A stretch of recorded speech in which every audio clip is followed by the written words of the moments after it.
একটা সুন্দর গ্রাম। গ্রামের সবাই খুব হাসি খুশি নিয়ে জীবন চালাচ্ছিল। 1 বছর আগে গ্রামের অবস্থা একদম যেন কারো নজর লেগে গিয়েছে। গ্রামে জলে ছাড়া মানুষ চটপট করছে। জমি পুকুর সব শুকিয়ে গিয়েছে। চাষবাস সব বন্ধ হয়ে গেছে। এই পরিস্থিতিতে গ্রামের এক ব্যবসায়ী বিমল কাকা, তার ব্যবসা খুব জোরে চলছিল। ওরে ভজা, ওই দেখ, রোদে পুড়ে কে যেন মাটিতে লাংলো দিচ্ছে না, কি কোদাল চালাচ্ছে। লোকটা কি পাগল নাকি? রোদে মাথা পুরোই গেছে। এই গনগনে দুপুরে যখন শকুনগুলো পর্যন্ত ছায়া খুঁজছে, তখন এই ছোঁড়াটা পাথরের উপর লোহা পেটাচ্ছে কেন রে? আরে কাকা, ও তো ওই সনাতন বুড়োর নাতি আকাশ। গ্রাম্যয় রটিয়ে বেড়াচ্ছে যে এই মরা পাথরে মাটির নিচে নাকি জল আছে। ও নাকি কোদাল দিয়ে মাটি খুঁড়ে সেই পুরনো ঝর্ণার ধারা বের করবে, যা অনেক বছর আগে হারিয়ে গেছে। পাগল ছোড়াটা ভাবছে ওই মরা হাড়ের মতো মাটিতে কোপ মারলে গঙ্গা নামবে। সনাতন বুড়োটা মরার আগে ছোঁড়াটার মাথায় রাজকীয় গোবর ঢুকিয়ে দিয়ে গেছে। আরে এই গ্রামে এক ফোঁটা বৃষ্টির দেখা নেই 3 বছর, আর ও ভাবছে মাটির নিচ থেকে নদী বের করবে। কিন্তু শোন ভজা, ওর ওপর নজর রাখিস। ওর দাদু কিন্তু জানতো যে ওই পাহাড়ের খাঁজেই ঝর্ণার আসল মুখটা ছিল, যেটা আমরা লোক লাগিয়ে বিশাল পাথর ফেলে বন্ধ করেছি, যাতে জল সব আমার গুদামের দিকে আসে। আকাশ যেন কোনোভাবেই পাহাড়ের ওপরের সেই জায়গায় না পৌঁছাতে পারে। ও যদি মাটি খুঁড়ে নিচে মরতে চায়, মরুক। তাতে আমাদের চড়া দামে চালের ব্যবসা আরও জমবে। অভাব যত বাড়বে, আমার গোলা তত ভারী হবে। না, আমি হার মানব না। এই মাটি যদি রক্ত চায়, তবে রক্তই দেব, কিন্তু এই পাথরের বুক চিরে আমি জল বের করবই। দাদু ঠিকই বলেছিল, এই মাটির গভীরে জীবন লুকিয়ে আছে, শুধু মানুষের মেহনত পৌঁছাতে পারছে না। তোরা হাসছিস পটল? হাস। একদিন এই ধুলোবালি তোদের চোখের জল হয়ে ঝরবে, যখন দেখবি এই মাটিতেই সোনালি ধান দোল খাচ্ছে। আকাশ, তুই কি সত্যি বিমল কাকার অট্টহাসিটা শুনতে পাচ্ছিস না? সে তার ওই রাজকীয় বারান্দায় দাঁড়িয়ে তোকে নিয়ে সবার সামনে ঠাট্টা করছে রে।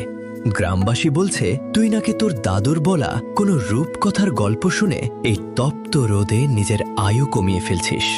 বলতো ভাই, এই মরা বালিতে কি সত্যি জল পাওয়া সম্ভব, নাকি তুই শুধু শুধু আমাদের ওই খাটুমিতে জড়াতে চাইছিস? পটল ঠিকই বলছে আকাশ ভাই। লোকে বলছে মাটির নিচে এখন শুধু পাথর আর পাথর। তুই যদি শেষ পর্যন্ত জল না পাস, তবে এই গ্রামবাসী তোকে চোর বা পাগল বলে গ্রাম ছাড়া করবে। বিমল কাকা তোকে এখান থেকে বের করে দেওয়ার বাহানা খুঁজছে অনেক দিন ধরে। তুই কি একা এই পুরো পাহাড় আর বিমল কাকার ষড়যন্ত্রের সাথে লড়তে পারবি? তোর হাতে যে রক্ত ঝরছে, ওটা বিমল কাকার হাসি আরো বাড়িয়ে দিচ্ছে রে। থাম থাম আকাশ, অনেক হয়েছে এই গাধার খাটুনি আর নাটক। তুই কি ভেবেছিস এই মোর্চে ধরা কোদাল দিয়ে পাহাড়ের বুক চিরে জল বের করবি, আর আমি হাত গুটিয়ে বসে দেখব? শোন ছোড়া, এই জমি আইনত আমার বাপ দাদার। আমার হুকুম ছাড়া এখানে একটা নালা কাটার ক্ষমতাও তোর নেই। তুই কি সত্যিই ভাবছিস এই একঘেয়ে গ্রামবাসী তোকে সাপোর্ট করবে? দেখ, সবাই কেমন ইঁদুরের মতো গর্তে লুকিয়ে তামাশা দেখছে। কাকা, পাহাড় কাটা যায় কিনা সেটা সময় বলবে, তবে হার মানতে এই আকাশ কোনোদিন শেখেনি। আপনি আপনার লাঠিয়ালার ভয় দিয়ে এই সহজ সরল মানুষগুলোকে আটকে রেখেছেন, কিন্তু আমি আমার এই মেহনত দিয়ে তাদের অধিকার ফিরিয়ে আনবই। আপনার ওই পচা চালের গোলার চেয়ে আমার এই ঘামে ভেজা মাটির গন্ধ অনেক বেশি পবিত্র। আপনি আজ বারান্দা থেকে হাসছেন, কাল এই মাঠেই আপনাকে মাথা নত করতে হবে। তোর তেজ দেখে তো আমার হাসি পাচ্ছে রে। ভজা, দেখলি ছোড়াটার মুখের জোর? না ভজা, এখনই ওকে মারিস না। পেটের খিদের জ্বালায় যখন ও আমার পায়ে এসে এক বাটি ভাতের জন্য ভিক্ষা করবে, তখনই হবে আসল মজা। আকাশ, তুই খুঁড়তে থাক, দেখি তোর কোদাল কত গভীরে যায়।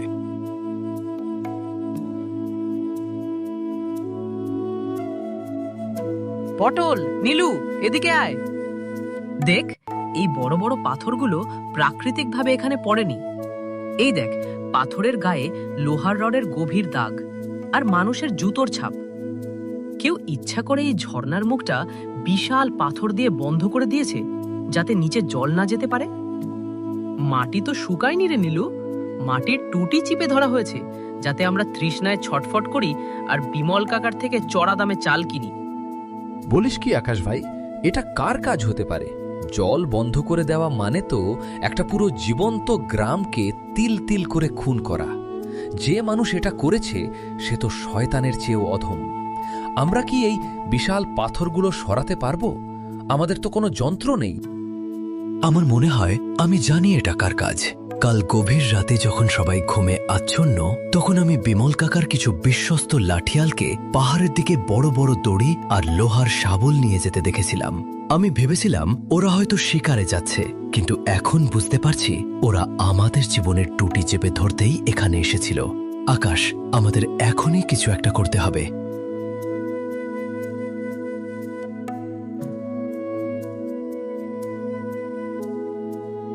আকাশ বাবা, তুই যা বলছিস তা যদি সত্যি হয়, তবে তো এটা ঘোরতর অন্যায়। কিন্তু আমাদের যে বড় ভয় করে রে বাবা। বিমল কাকা যদি রেগে গিয়ে আমাদের ঘরে চাল দেওয়া একদম বন্ধ করে দেয়, তবে আমরা কাল সকালে কি মুখে দেব? আমাদের তো ভিটে মাটি ছাড়া আর কিছু নেই, সব তো তার কাছেই বাঁধা পড়ে আছে। লড়াই করে কি পেট ভরে? মোল্লমশাই, আজ যদি আমরা এই অন্যায়ের বিরুদ্ধে রুখে না দাঁড়াই, তবে কাল আমাদের লাশের উপর দিয়ে বিমল কাকা তার অট্টালিকা বানাবে। আপনারা কি সারা জীবন ওই শয়তানের এঁটো খেয়ে কুকুরের মতো বেঁচে থাকতে চান? ভয় পেলে ভয় আমাদের তাড়া করবে, কিন্তু লড়লে এই মাটিই আমাদের অন্ন দেবে। দাদু বলতো, মাটির নিচ থেকে নদী বের করতে হলে আগে নিজের বুকের পাথর সরাতে হয়। কিন্তু ওর অনেক লাঠিয়াল আছে আকাশ। ওরা যদি রাতের অন্ধকারে আমাদের ঘরবাড়ি জ্বালিয়ে দেয়, আমাদের বাচ্চাদের যদি ক্ষতি করে, আমরা গরিব মানুষ, আমাদের এই যুদ্ধ কি সাজে? আমরা তো শুধু মাথা নিচু করে বাঁচতেই শিখেছি এতকাল।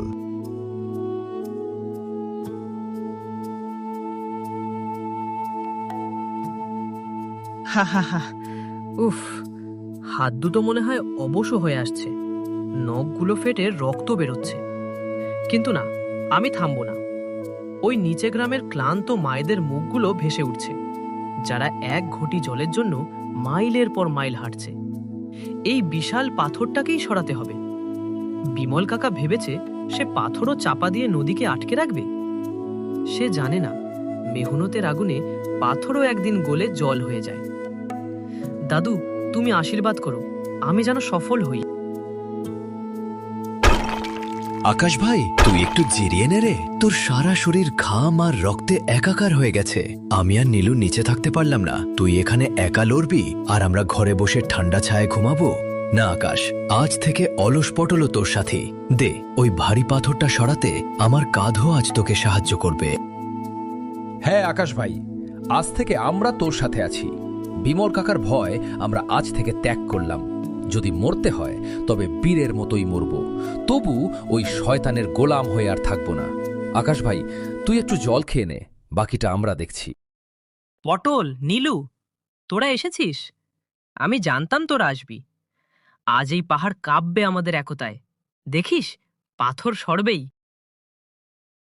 খবরদার আকাশ, কাজ বন্ধ কর।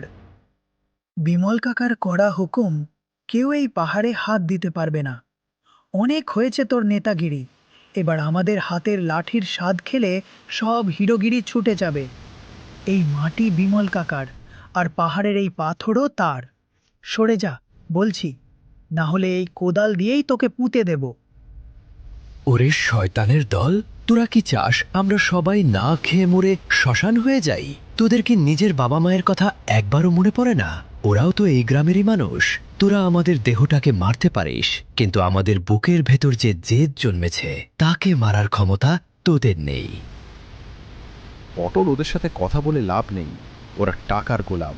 আকাশ ভাই, তুই তোর কাজ করে যা, আমি দেখছি এই ভাড়াটে গুন্ডারা আমাদের কতটা ক্ষতি করতে পারে। আজ লড়বো নয়তো মরবো। তুই কত মারবি মার ভোজা?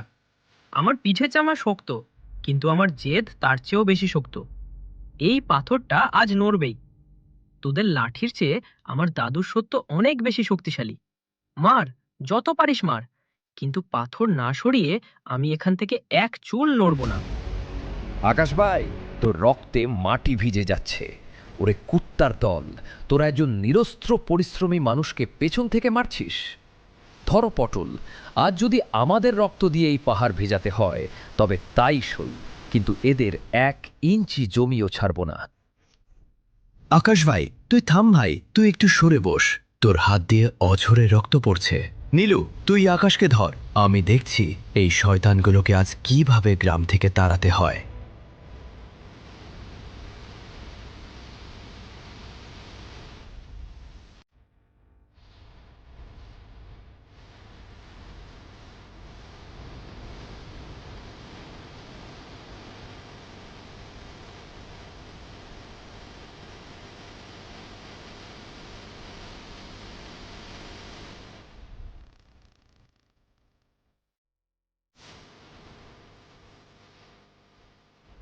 ভাইরা, মায়েরা, আপনারা কি এখনো শুধু পাথরের মতো চেয়ে চেয়ে দেখবেন? আকাশ আমাদের সবার জন্য পাহাড়ের উপর রক্তাক্ত হচ্ছে, আর আমরা কাপুরুষের মতো নিজের ঘরে লুকিয়ে আছি। আজ যদি আমরা না দাঁড়াই, তবে আমাদের পরবর্তী প্রজন্ম আমাদের ক্ষমা করবে না। চলুন সবাই, বিমল কাকা আমাদের ভাতে মারছে, আর এখন আকাশকে জান মারার চেষ্টা করছে। চলুন সবাই পাহাড়ের দিকে। আজ হয় আমরা জল নিয়ে ফিরব, না হয় ওই পাহাড়েই সবাই, আমাদের কবর হবে। আর ভয় পেয়ে লাভ আপনারা কি নেই। নিজেদের বাচ্চাদের বিমল তৃষ্ণার্ত কাকার মুখগুলো শোষণ সহ্য আমরা করতে আর মানব পারছেন? না। আর কতকাল? আকাশ বাবা, আমরা আসছি। গ্রামবাসীর বিশাল দল দেখে লাঠিয়ালরা ভয় পেয়ে পালিয়ে যায়। এদিকে যখন বিমল কাকা খবর জানতে পারে, সে তার সমস্ত ধন সম্পত্তি ফেলে গ্রাম থেকে পালিয়ে যায়। গ্রামবাসীরা পাহাড়ের ঝর্ণায় গ্রামবাসীরা পাথরটা সরিয়ে দেয়।